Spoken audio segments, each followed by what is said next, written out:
We're in the TechCrunch studio today with Chris Kemp, co-founder and CEO of Nebula, former CTO of NASA, and the co-founder of the OpenStack project. Chris, welcome to the studio. Hey, thanks. Good to be here. So after you left NASA and you started Nebula, tell us a little bit about what Nebula delivers.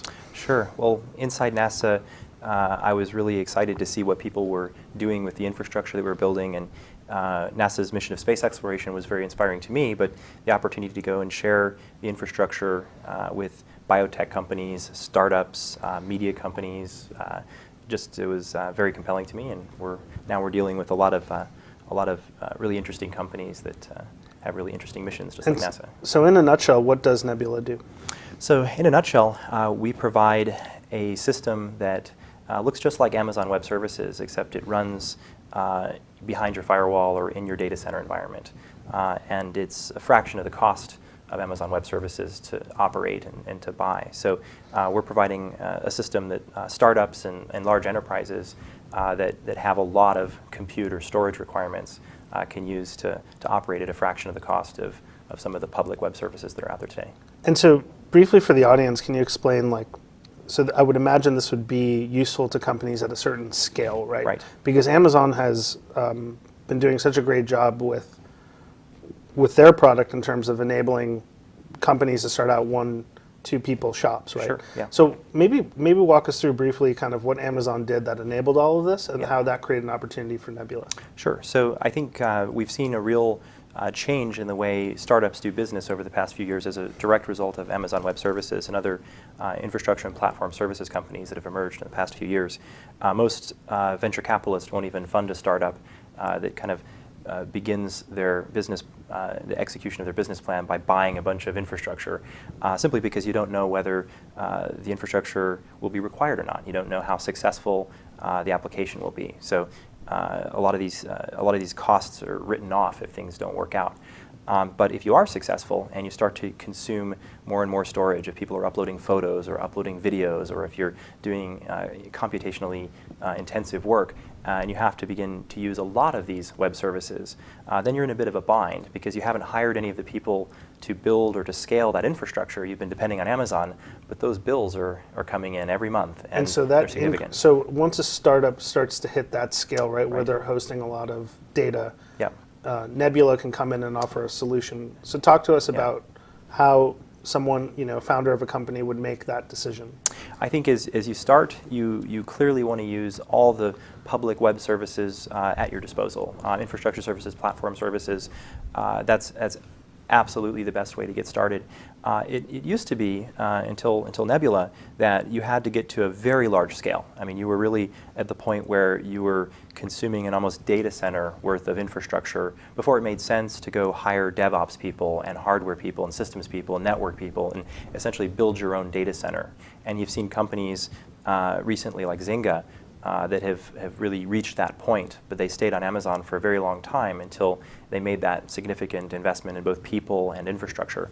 I think Nebula moves that from a data center to a rack. And so when you get to the point where you're using more than a couple of racks of gear, you can call Nebula and start saving money immediately. Now, at what point, let's just focus on consumer web startups. You have Zynga, Instagram, these other types of services. Pinterest. At Pinterest as well. At what point does it make sense for that person to pick up the phone and look at a solution like yours? Well, I think a lot of these startups have already embraced this notion of scale-out computing, where their applications don't run on 1 or 2 or even 10 or 100 servers. They typically run on hundreds to thousands of servers.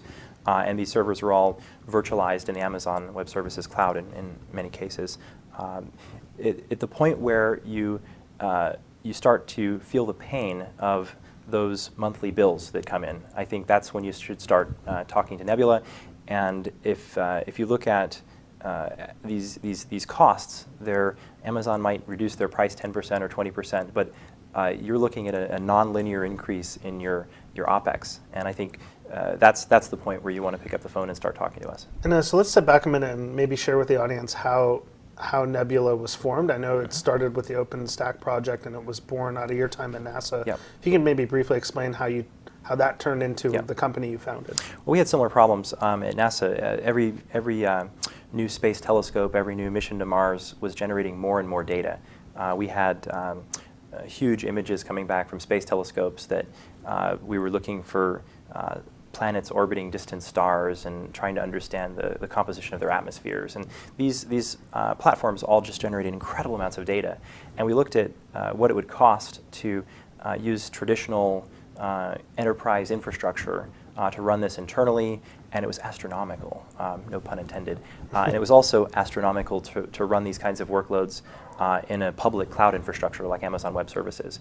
So we knew what we needed to do, and we had the proverbial Zynga problem where we said, well, we're going to have to build it ourselves. The difference was we open sourced what we built. Which was OpenStack. Which became OpenStack, right? Okay. So we built a component called Nova, which was the compute engine, if you will, that powered all the virtualization and the network and the distribution of compute workloads across thousands of servers. This was open sourced, and this was combined with some code from Rackspace hosting, and this became OpenStack. And since then, we have probably over 3,000 developers contributing to the project, and big companies now like IBM and HP and Dell and Intel and AMD are all behind the project as well. Interesting. And so even a step further back, and I'd be curious to know, and I'd like to share with the audience, like, how did you end up becoming the CTO of NASA? I mean, I think to most people that would just sound like something way far out. Yeah, I mean, it was an incredible opportunity. So I was for example, like when did you start working with technology and getting exposed to it? At a very young age. I worked at an Apple computer store back when the Apple still had dealers and was primarily focused on the education market. And I fixed Macs, and so I got started at a really young age. My friends were all guys that worked at Apple, so I was a 13-year-old or 14-year-old kid, getting a work permit just so I could help fix Macs as a kid. And then as I continued, in college I worked at Silicon Graphics and was a systems engineer. And I did a co-op program where I would work for a semester. I would go to work for a semester at SGI, and I'd come back and I'd take classes for a semester. And then I started doing startups from there. And did you finish your course at college, or did you just jump right into startups? No, I jumped into, I founded a company back in 1997, and I left college in 99. We sold the company, and then I came out to Seattle to be the chief architect at classmates.com, which I left to do another founding CEO. So you're a startup guy. I've done a few of them. With a detour at NASA. Yeah, well, so I was up in Seattle working on a startup, and there were a bunch of folks that were starting down at NASA Ames to do some really incredible stuff with small spacecraft, and these were folks that I had been in college with, and I had the opportunity to come down and work on a partnership with Google. And it was a really inspiring thing to me because I saw the potential of Google making vast amounts of NASA's data more accessible to the American public, and this was one of NASA's real thrusts at the time, to allow the public to participate in NASA's mission. And I figured, you've got almost 1 billion people that have downloaded Google Earth. What could be more cool than to create a little Mars button or a Moon button and then make all of NASA's Mars data or Moon data a click away? And so from OpenStack, Nebula was born, right? And so you guys had a problem there where you had to build your own infrastructure. Yep. Now it's commercialized through Nebula. I think what would be interesting is just to, as we wrap up, to bring it back, your solution and your startup to what consumer web companies that are exploding are starting to think about. So let's say something like a Pinterest or Instagram, just as an example, right? That see massive network effects and their growth curves are like this. Is it, some of them are relying on Amazon too much? Like, is our data, potentially, could it be lost if something happens to Amazon Web Services, and how does Nebula, help? That's a great question. There's been a lot of discussion about VMware as an ecosystem, Amazon as an ecosystem, and OpenStack as an ecosystem, and how these are somehow competitive. I actually believe that they're very complementary. I think that Amazon plays a really critical role in the average startup's infrastructure. I think it's a great place if you have unpredictable workloads to place that workload. So if you have a big spike at some point in time during the day based on your business model or based on certain events that occur, you should run that spike in the public cloud infrastructure. You should run the base load, that continuous workload that just is always running all the time, in infrastructure that you manage. And then that gives you the ability to switch back and forth in case you have a big outage, like has happened on Amazon in the recent past, or also move between clouds. I think we're going to start to see OpenStack seed clouds. You've already seen HP, AT&T, a number of other telcos are going to be providing clouds that are places where perhaps you'll have a lower cost than Amazon, or perhaps higher performance characteristics than Amazon. So I think there's going to be a lot of innovation and competition.